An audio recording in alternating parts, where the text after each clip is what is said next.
नमस्कार दोस्तों, शिवा स्टोरी में आप सभी का स्वागत है।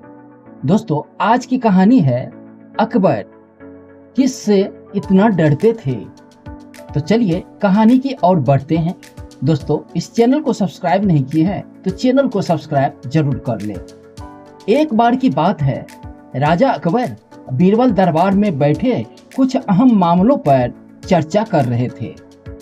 तभी बीरबल ने अकबर से कहा, मुझे लगता है कि ज्यादा पुरुष जोरू के गुलाम होते हैं और अपनी पत्नी से डर कर रहते हैं। बीरबल की यह बात राजा को बिल्कुल भी पसंद नहीं आई। उन्होंने इस बात का विरोध किया।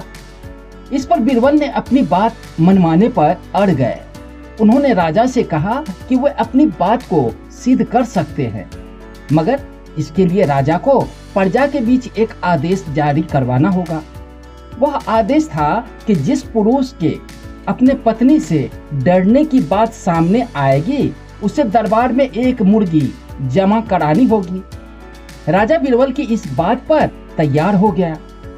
अगले ही दिन प्रजा के बीच आदेश जारी किया गया कि अगर यह बात सिद्ध हो जाती है कि कोई पुरुष अपने पत्नी से डरता है तो उसे दरबार में आकर बीरबल के पास एक मुर्गी जमा करानी होगी। फिर क्या था, देखते देखते बीरबल के पास ढेरों मुर्गियां इकट्ठा हो गई और सैकड़ों मुर्गियां महल के बगीचे में घूमने लगी। अब बीरबल राजा के पास पहुंचे और बोले, महाराज, अब मैं इतनी मुर्गियां इकट्ठा हो गई है कि आप एक मुर्गी खाना खोल ही सकते हैं, इसलिए अब आप इस आदेश को वापस ले सकते हैं।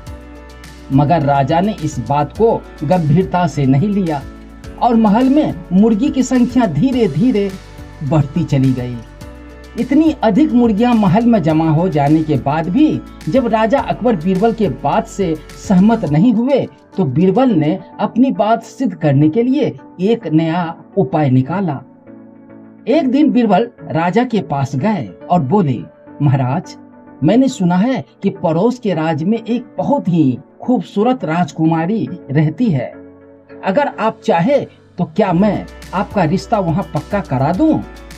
यह बात सुनते ही राजा चौंक उठे और बोले, बीरबल, तुम ये कैसी बात कर रहे हो? महल में पहले से ही 2 महारानियां मौजूद है।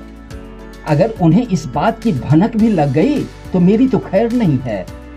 यह सुनकर बीरबल ने तपाक से जवाब दिया, चलिए महाराज, अकबर बीरबल की इस कहानी से यह शिक्षा मिलती है कि बातों की चतुराई से हम किसी भी बात को मनवा सकते हैं। जरूरत हो तो बस बीरबल की तरह चतुराई से अपना पक्ष रखने की।